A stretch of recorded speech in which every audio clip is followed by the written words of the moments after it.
આ તમારા ખોળામાં કોણ છે?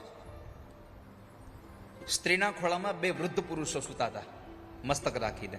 એટલે નારદે પૂછ્યું તમે કોણ છો અને આ તમારા ખોળામાં સૂતા આ બે વૃદ્ધ પુરુષો કોણ છે? તો કહે છે મારું નામ ભક્તિ છે અને આ મારા બે દીકરા જ્ઞાન અને વૈરાગ્ય છે. નારદને આશ્ચર્ય થયું કે મા યુવાન અને દીકરા વૃદ્ધ.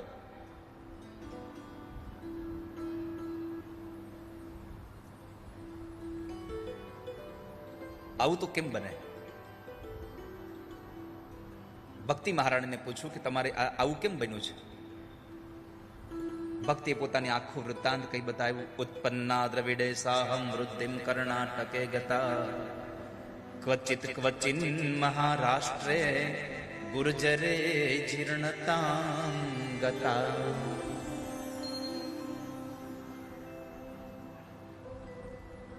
દ્રવિડ દેશમાં ઉત્પન્ન થઈ, કર્ણાટકમાં મારી વૃદ્ધિ થઈ, મહારાષ્ટ્રના અનેક ક્ષેત્રોમાં ચાલતા ચાલતા હું ગુર્જરમાં આવી. ગુર્જર માટે ઘણા બધા મતાંતરો છે. ગુર્જર એટલે ગુજરાત પણ કહ્યું છે કે ગુજરાતમાં ભક્તિ ઘરડી થઈ. પરંતુ વાલા ભક્તજનો, એવું લાગે છે કે ગુજરાતમાં ભક્તિ ઘરડી ન થાય કે જ્યાં નરસિંહ મહેતાના કડતાલનો અવાજ હજી આવતો હોય, જ્યાં દ્વારિકામાં સ્વયં મીરાબાઈની એ કરતાલો અને એ ભગવાનનું ભજન કરતા કરતા કરતા મીરાબાઈ પરમાત્માની અંદર સમાઈ ગયા હોય, ભગવાને જ્યાં પોતાના હાથ લંબાવવા પડ્યા હોય, જે ગુજરાતમાં ભગવાનની આટલી કથાઓ થઈ રહી છે,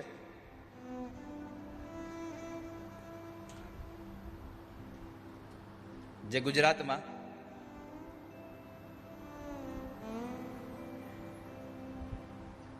મંદિરોમાં મોટી મોટી દાન પેટીઓ લખવામાં આવે, પણ વિશ્વનું પહેલું એવું મંદિર હશે વીરપુરમાં જલારામ બાપાનું કે જ્યાં દાન પેટી નથી રાખવામાં આવતી, ત્યાં કોઈનો એક પૈસો સ્વીકાર નથી આવતો.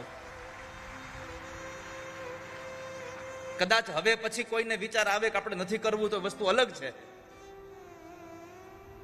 પણ જ્યાં બધું સદૈવને માટે ત્યાગ જ કર્યો છે જેણે,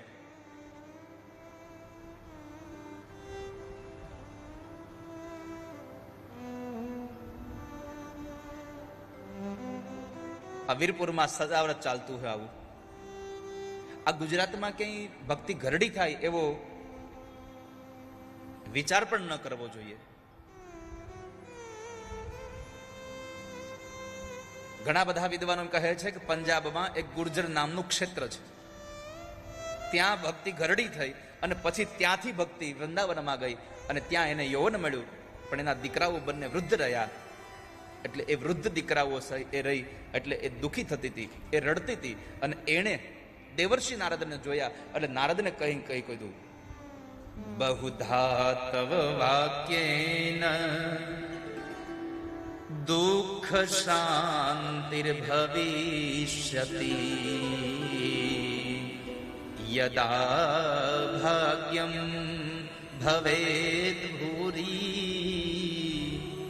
ભવતો દર્શનમ તદા.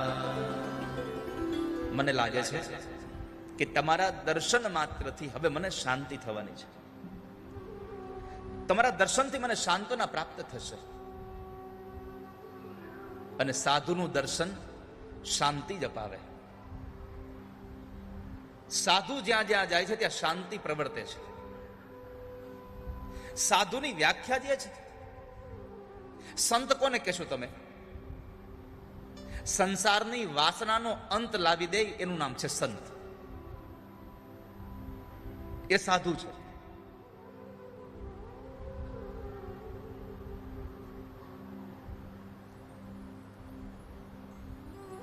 મહારાજ, મને તમારાથી શાંતિ પ્રાપ્ત થશે એવું લાગે છે, કૃપા કરો ને આપ રોકાઈ જાઓ. ભક્તિ મહારાણીએ કહ્યું મારા બે દીકરાને જાગૃત કરો, જ્ઞાન અને વૈરાગ્ય સૂઈ ગયા છે, આને જાગૃત કરો તમે. અને તમે જો આને જાગૃત નહીં કરો તો ઇદમ સ્થાનમ પરિત્યજ્ય વિદેશમ ગમ્ય તે મયા. હું આ સ્થાન છોડી અને વિદેશ, તમે આને સજીવન કરો.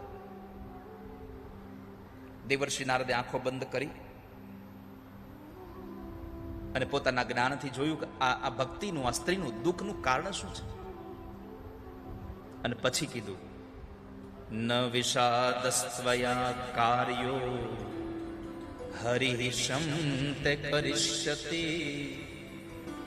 એ ભક્તિ, તમે વિષાદ ન કરો. ન વિષાદસ્ત્વયા કાર્યો, આપ વિષાદ ન કરો, તમે દુઃખી ન થાવ. તમે અત્યારના સમયે કેવલ પરમાત્માનું ભજન કરો. હરિહિશં તે કરિષ્યતિ. તમારું દુઃખ દૂર કરવાની કોઈનામાં તાકાત હોય તો પરમાત્માના નામમાં છે. આ કથાનો આ શ્લોક આ સંસારના લોકોને એક ઉપદેશ આપે છે કે જ્યારે પણ દુઃખ આવે ત્યારે પરમાત્માને ભજો, પરમાત્માને યાદ કરો. એટલે જુઓ, આપણા કોઈ પરિવારમાં કોઈનું મૃત્યુ થાય અને આપણે સૌ લોકો જ્યારે રડતા હોઈએ ત્યારે પરિવારના બે શ્રેષ્ઠીઓ, પરિવારના મોટા માણસો શું કે? ભગવાનનું નામ લ્યો. કેમ? દુઃખમાંથી દૂર થવા માટે એક જ માત્ર સાધન છે, પરમાત્માના નામ.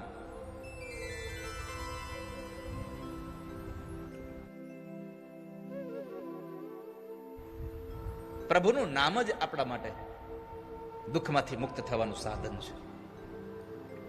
તમે ભગવાનને યાદ કરો, પ્રભુ તમારું મંગલ કરશે.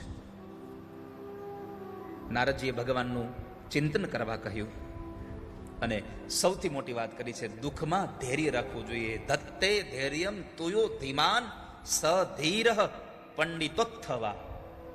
વ્યાસજીની કલમે લખાયું છે કે પંડિત ઈ છે કે જે માણસ પોતાના દુઃખના સમયમાં ધીર રહે. ધીરનો એટલે કે ધૈર્ય રાખે. ધત્તે ધૈર્યમ તુયો ધીમાન. ક્યાં સુધી ધીરજ રાખવી જોઈએ આપણે સમયમાં? આપણા જીવનમાં ધીરજ ક્યાં સુધી રાખવી જોઈએ? એકવાર સ્વામી વિવેકાનંદજીને પ્રશ્ન પૂછવામાં આવ્યો કે ક્યાં સુધી આપણે ધીરજ રાખવી જોઈએ? વિવેકાનંદજીએ કહ્યું કે જિંદગીના અંતિમ ક્ષણ સુધી ધીરજ રાખવી જોઈએ. કોઈ પણ સ્થિતિ આવે ધીરજ રાખવી જોઈએ. એક માણસે કહ્યું કે મહારાજ, અહીંયાથી પાણી અમારે આ છાયણીમાં લઈ અને સામે સુધી જવું છે તો અમારે કેટલી ધીરજ રખાય? બહુ સમજવા જેવી વાત છે. યુવાનો અહીંયા બેઠા છો, સાંભળજો, કારણ કે અત્યારનો યુવાન ધીરજ ગુમાવી બેઠો છે. એટલો બધો ફાસ્ટ થઈ ગયો કે કાંઈ પણ વસ્તુ ઘટના ઘટે પછી આના માટે મારે શું કરવું જોઈએ એ વિચાર પણ નથી કરતો અને સીધું બીજું પરિણામ લઈ આવે છે. આ એના માટેનો એક મારો ઉપદેશ, આ સંદેશો છે યુવાનો માટે કે જીવનમાં ગમે તેવી ઘટના ઘટે, જીવનમાં ધીરજ રાખો. એક છાયણીમાં પાણી ભરીને મારે સામે કાંઠે જવું છે તો મારે કેટલી ધીરજ રાખવી જોઈએ? અને સ્વામી વિવેકાનંદે જવાબ આપ્યો કે આ પાણી બરફ ન થઈ જાય ત્યાં સુધી ધીરજ રાખો. આ પાણી બરફ થઈ જાય પછી તમે છાયણીમાં લઈને જશો તો ચિંતા નથી. આ કથા એ ઉપદેશ કરે છે, ધત્તે ધૈર્યમ તુયો ધીમાન. જે માણસ દુઃખના સમયમાં, વિકટની સ્થિતિમાં પોતે ધીરજ રાખે છે એ આ સંસારનો પંડિત છે.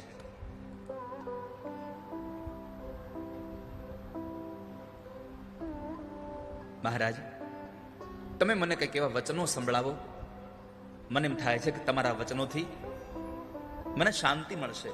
તદ વાચા સુખિતાસ્મ્યહમ. તમારા શબ્દોથી મને સાંત્વના પ્રાપ્ત થશે. અને સાધુનો સંગ તમને હંમેશા શાંતિ જ આપે. શાંતિ પમાડે તેને સંત કહીએ, દાસના દાસ થઈને રહીએ. શાંતિ પમાડે તેને સંત કહીએ.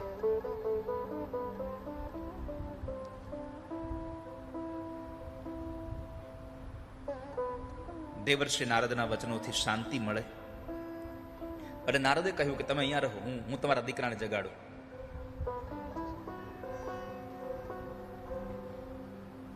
બંનેના કાનની અંદર દેવર્ષિ નારદે ગીતાજીના શ્લોક ગાયા, વેદના મંત્રોનું ગાન ગાયું. પણ આ બંને જાગ્યા નથી. જાગે, આળસ મળીને પાછા સૂઈ જાય. હવે શું કરવું? આકાશવાણી થઈ, સત્કર્મ કરો.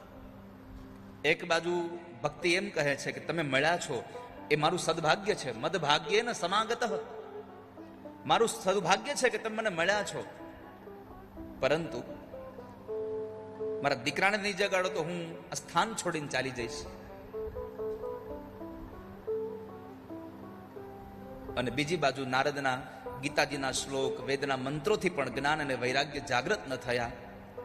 ચિંતા થઈ કે હવે શું કરું? ત્યારે આકાશવાણી થઈ, સત્કર્મ કરો, સત્કર્મ કરો, સત્કર્મ કરો. નારદની ચિંતા વધી ગઈ. ગીતાજીના શ્લોક અને વેદના મંત્રોને સત્કર્મ ન કહેવાય તો સત્કર્મ કોને કહેવાય? એટલી ચિંતા થઈ. એ ચિંતાને લઈ અને નારદ નીકળ્યા. અને એ નારદે સનત કુમારોને પ્રશ્ન કર્યો કે જેના જ્ઞાન અને વૈરાગ્ય ગીતાજીના શ્લોક અને વેદના મંત્રોથી ન જાગે એને જગાડવા માટેનું સાધન કયું? એનું શ્રેષ્ઠ સાધન કયું?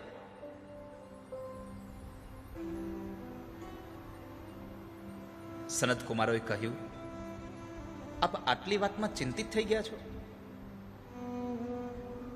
આમાં તમારે ચિંતા કરવાની શબ્દ જરૂર જ નથી. જેને જીવનમાં જ્ઞાન અને વૈરાગ્ય જગાડવા છે એને તમે સત્સંગ કરાવો. તમે ભાગવતની કથા સંભળાવો એને, તમે સત્સંગ કરાવો એને. ભાગ્યમાં હોય ને સત્સંગ મળે. નારદે કહ્યું કે હું બીજે ક્યાં સત્સંગ કરવા જાઉં? ભાગ્યોદયેન બહુજન્મ સમર્જિતેન સત્સંગમં ચ લભતે પુરુષો યદા વૈ અજ્ઞાન હેતુર્મોહમદાંધકાર નાશં વિધાય હિતોદયતે વિવેકઃ.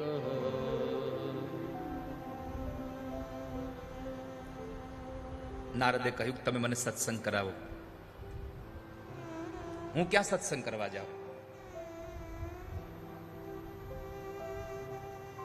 આ સત્સંગની કેટલી આવશ્યકતા અને સત્સંગથી શું થાય? તો ભગવાન વ્યાસે લખ્યું, અજ્ઞાન અંધકારનો નાશ થાય છે.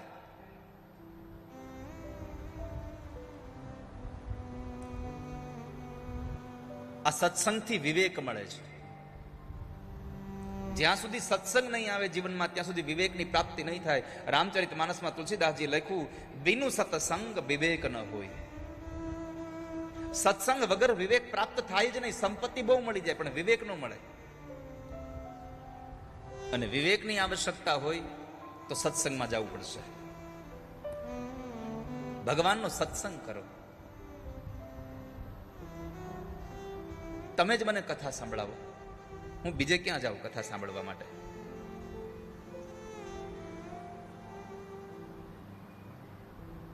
સનત કુમારનું તો કાર્ય જે હતું કે કોઈ સત્સંગ કરાવવા વાળું મળી જાય તો સાંભળવા બેસવું, અને કોઈ સાંભળવા વાળો મળી જાય તો સત્સંગ કરાવવા માટે બેસી જવું. આ એનું ઉત્તમ કાર્ય હતું. એવું સત્સંગ કરવા માટે બેસી ગયા. પણ નક્કી કરે છે કે આપણે કથા ક્યાં કરીશું? આ કથા આપણે કરવી કઈ જગ્યાએ જોઈએ?